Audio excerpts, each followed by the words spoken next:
స్ఫూర్తిగా మద్దతు తెలుపబోయే ముందు ఒకసారి ఏమేం జరిగాయనేది ఒకసారి వెనక్కి వెళ్ళి చూసుకున్నామని తెలియజేయాలనుకుంటున్నాను అధ్యక్ష.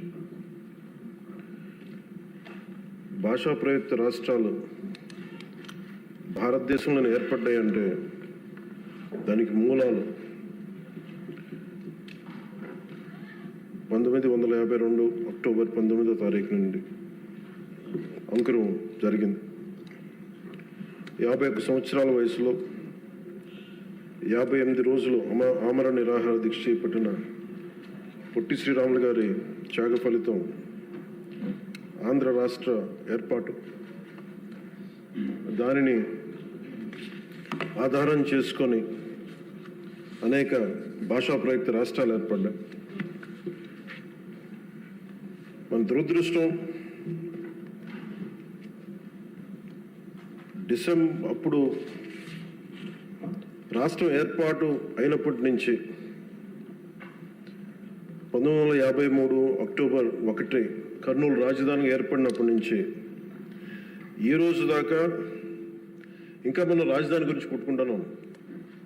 ఇక్కడ ఉండాలా, అక్కడ ఉండాలా. పొలిటికల్ స్టెబిలిటీ,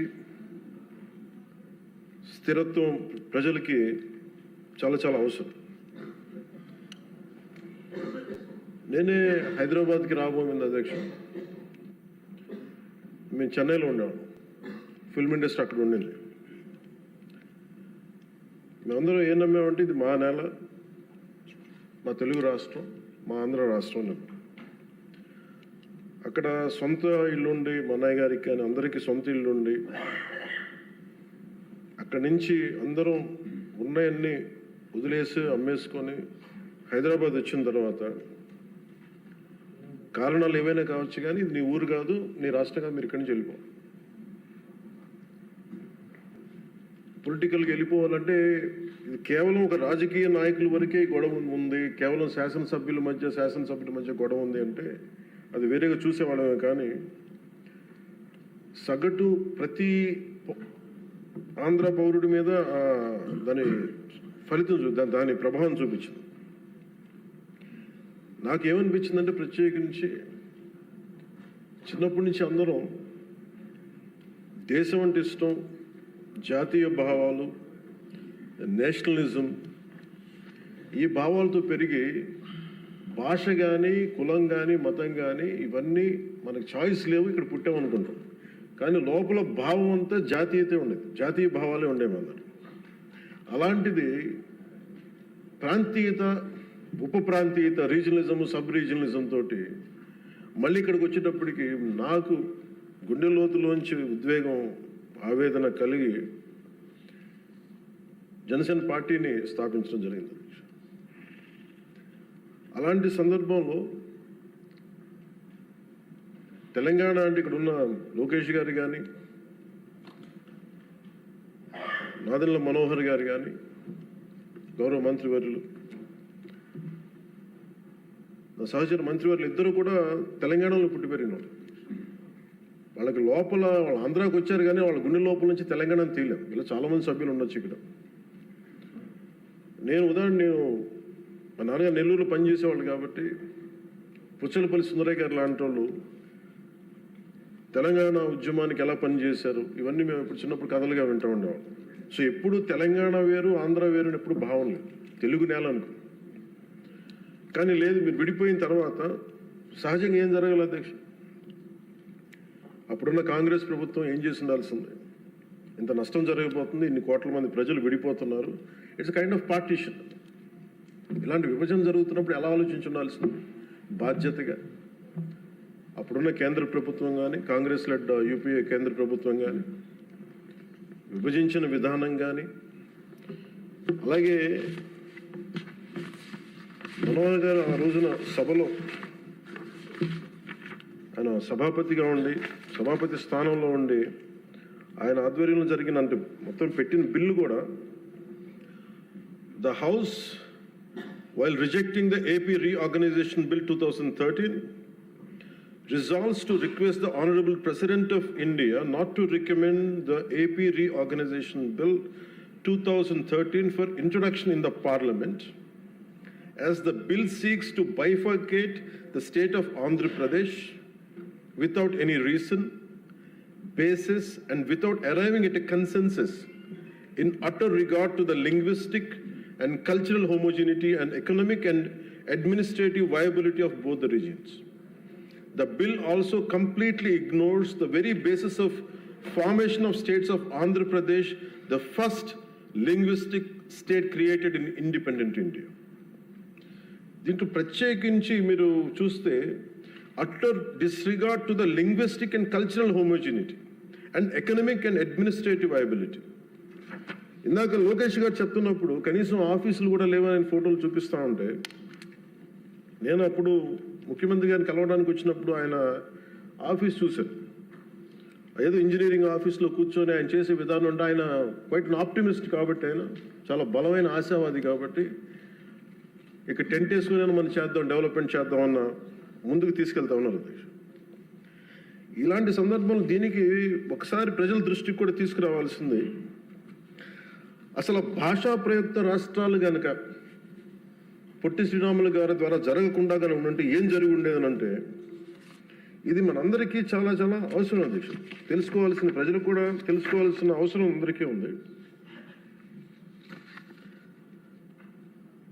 ఆంధ్రప్రదేశ్ రాష్ట్రం ఏర్పడకుండా కనుక ఉండుంటే భాషా ప్రాతిపాదికన తెలంగాణ ఈ రోజున మహారాష్ట్రలోని, తెలంగాణ పూర్తి తెలుగు రాష్ట్రం వెళ్ళేది కాదు అధ్యక్షుడు.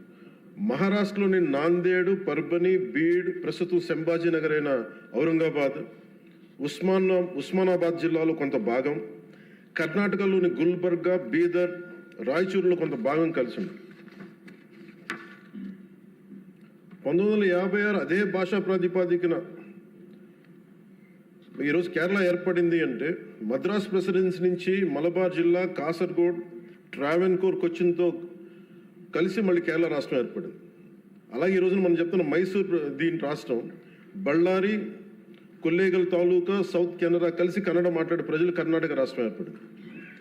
బాంబే ప్రావిన్స్, మహారాష్ట్ర, గుజరాత్ ప్రత్యేక రాష్ట్రాలుగా ఆవిర్భవించాయి. తర్వాత పంజాబ్, హర్యానా,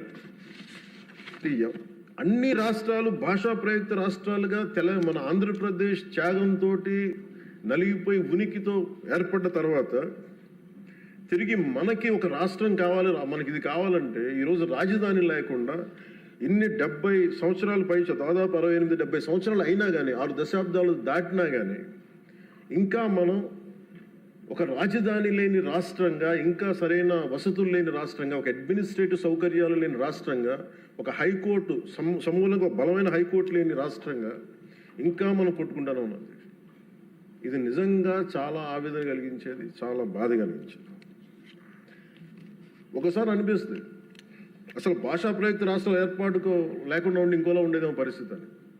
మన అన్ని రాష్ట్రాలకి దేశం మొత్తం మీద మనకి జాగ్రఫీలు మార్చి మన జాగ్రఫీని తుడిచిపెట్టేసుకుని అటు ఇటు ఇంకా కొట్టుకుంటా ఉన్నాం. ఒక క్యాపిటల్ లేదు, ఇంకోటి లేదు. ఇవన్నీ నేను ఆలోచించే 2014లో బేషరతుగా ఎలాంటి కండిషన్స్ లేకుండా ఒకేసారి కూర్చొని నేను ఎందుకు చంద్రబాబు నాయుడు గారి నాయకత్వం తెలుగుదేశంకి మద్దతు పలికానంటే, ఇది నా దేశం మీద ఉన్న ప్రేమ, నా ఆంధ్రప్రదేశ్ నేల మీద ఉన్న గౌరవం. ఇది ఎందుకంటే ఆయన లాంటి వ్యక్తి ఒక 4 దశాబ్దాల అనుభవం ఉన్న వ్యక్తి, నాయకుడు. ఆయన లాంటి వ్యక్తి చేతిలో ఆంధ్రప్రదేశ్ ఉంటే చాలా బాగుంటుంది. ఆయన నిర్ణయం తీసుకున్నారు అమరావతి రాజధానిగా ఉండాలి అని. అప్పటికి మనం రింగ్ రోడ్స్ ఇవన్నీ గొడవలు చూసాం. ఎక్కడైనా సరే భూ సమీకరణ అంటే చాలా గొడవలు ఉంటాయి. అలాంటిది 32,000 33,000 పైచిలుకు ఎకరాలు తీసుకుంటున్నప్పుడు